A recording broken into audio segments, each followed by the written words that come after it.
Hi, everyone. This is your host, Muhammad Addam. I'm joined today by a very special guest, Philip Bahoshy.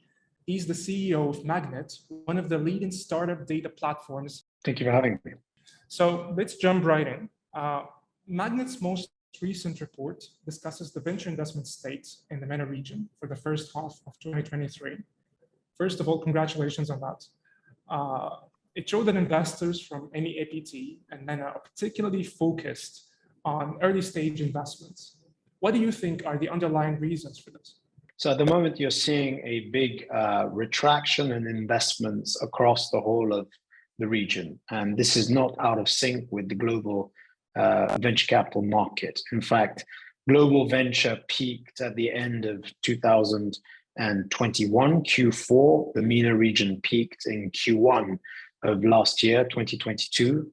And as a result of that, we've seen progressive declines in investment activity since then. As a result, naturally, VCs have stopped investing, but where they have stopped investing the most is at late stage investment. With interest rates now close to 5.5%, the IRR, or the cost of capital, is at the highest it's been. And the expectation of returns for investment in venture have to be close to 25% plus annual compounded growth. So when you take that into perspective, the macroeconomic picture, you realize that VCs that tended to invest at late stage investment were historically international investors, the likes of Tiger Global, Axel Partners, SoftBank, Sequoia. Those people are now focusing on their home markets and on their portfolio companies. Where we are seeing at least maintained interest is at very early stage, albeit riskier, but the focus on due diligence means that companies that have strong product market fit, founding teams, unit economics are still able to make investments. But as a result, the overall funding is lower than it has been for several years.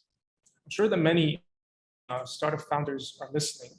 So what should many startups aim to be or have in order to attract investment, given the current state of the ecosystem in general? Well, I always say I'm not an investor, so you need to speak to an investor to understand exactly what they're looking for. But anecdotally, now more than ever, where liquidity is really constrained, people are doing more due diligence and checking on the growth trajectory and the profitability of startups. I think that the days of growth at zero cost or at all costs is pretty much over for at least the foreseeable future.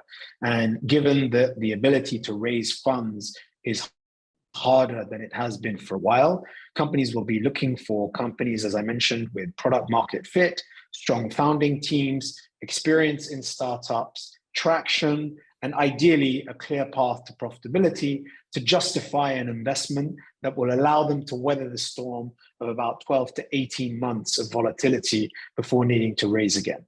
How many startups do you think have that much features?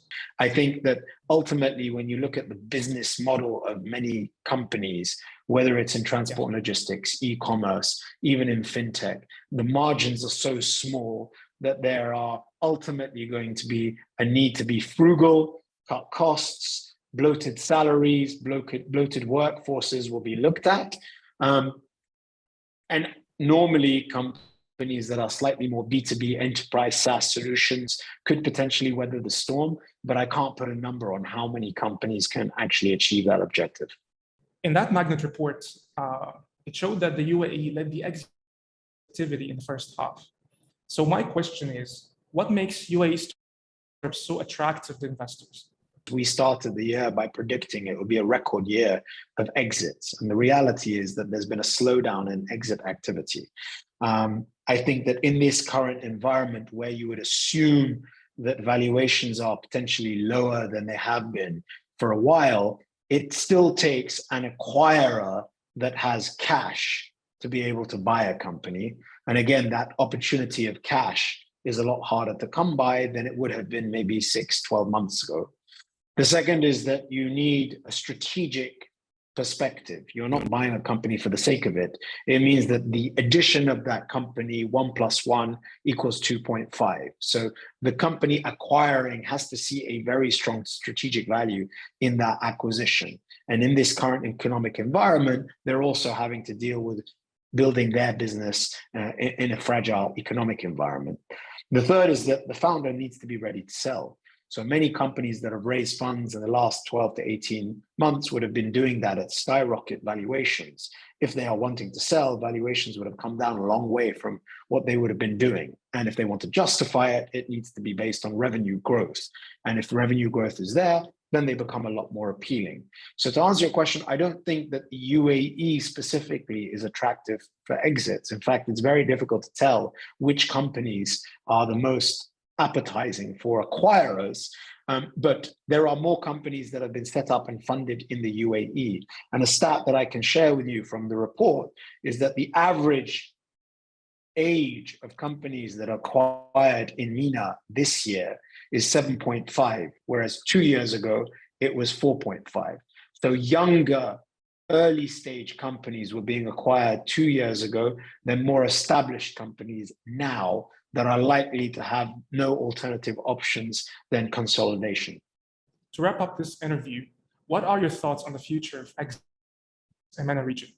I still think that there will be a flurry of exit opportunities that will arrive as corporates begin to find arbitrage in lower valued companies, where international companies come back and find attractive startups, where valuations remain low for longer. Once interest rates begin to go down, which is still predicted for only Q2 of next year, the cost of capital will continue to go down and become more appealing for companies to then start getting back into growth mode, and inorganic growth becomes a lot more appealing.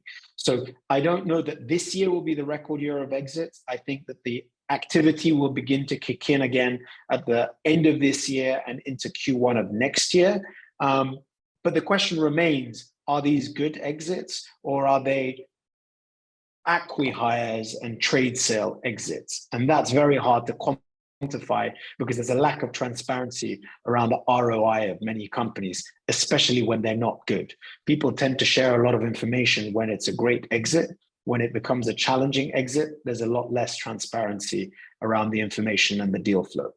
So, Philip, I had a fantastic chat with you. Thank you so much for that. My pleasure.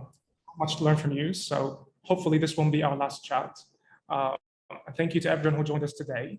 Stay tuned for my next guest, who is a unicorn founder in Egypt and a very prominent thought leader.